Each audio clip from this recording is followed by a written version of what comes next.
let's talk about Dead Matter.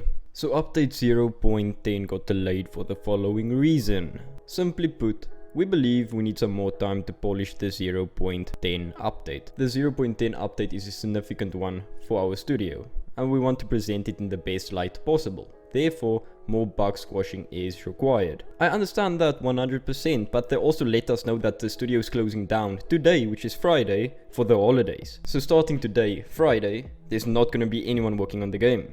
Yes, that's a question mark at the end, because how will they fix the bugs if no one is working on the game?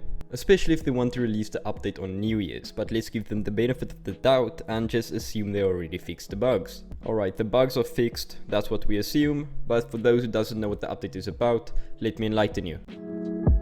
They said they are planning a short playable demo of Dead Matter for everyone to try out before early access release. They also made 3 major changes to Dead Matter, which is Infected, the looting system, and combat. Let's start with the Infected. Change 1 is Infected will now spawn in different sized groups that will roam together in and outdoors of various locations. Change 2 is Infected can now enter one of 2 different states that help provide players more options for interacting with the Infected. For example, depending on the distance of a seen survivor, the Infected may approach out of curiosity or investigate the last seen location. Also, if the Infected hear nearby sound, they will investigate and check out the source location of that sound. But with that added to the game, they also added an aggression system, meaning if you keep on irritating the Infected by making noise and so forth, they will get extremely mad and cause him to attack the player if seen anywhere in visual distance. Moving on from Infected, let's talk about the new looting system. Loot now spawns exclusively in loot containers, which allows them to spawn appropriate loot in their correct location. For example, fishing gear on a boat or in a dock, and so it goes on.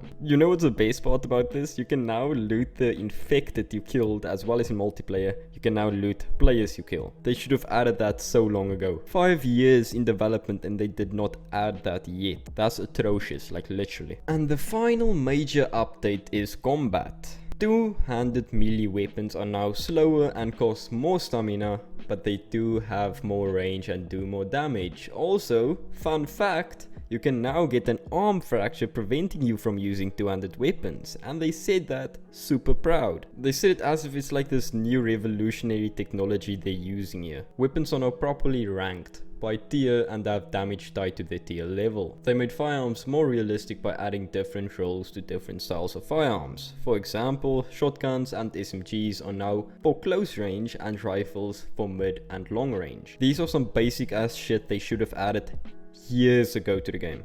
I'm not playing, this is some basic important stuff they should have added years ago, especially shotguns and SMGs are for close range and rifles are for mid and long range. That's some basic common knowledge, bro. Now other changes they made to the game that's worth your time is the following. They added permadeath. Each character you create has 3 lives. Once it's spent, your character gets deleted forever. Added unarmed combat. Added auto run. Various audio fixes for open world. Various audio fixes for weapons, medical system fixes, medical system changes, added status effects, fixed inventory persistence issues, various UI changes. Only now they added unarmed combat. Update 0.10 has unarmed combat. Can you believe that? 5 years in development, they added unarmed combat. Amazing. Now unfortunately they did not say exactly what changes they did to the previous listed changes, but they are releasing a devlog soon. I believe it will be on New Year's, hopefully on YouTube, so they can show us visual as well. So thanks for everyone who watched until the end, and I'm more than grateful that you did. If you guys hate this game as much as I do, or hate the developers at least as much as I do, go buy a game with the link in the description so you can support this broke ass boy and he can feed his fucking kids. And YouTube thinks you'll like this video because I think you're attractive.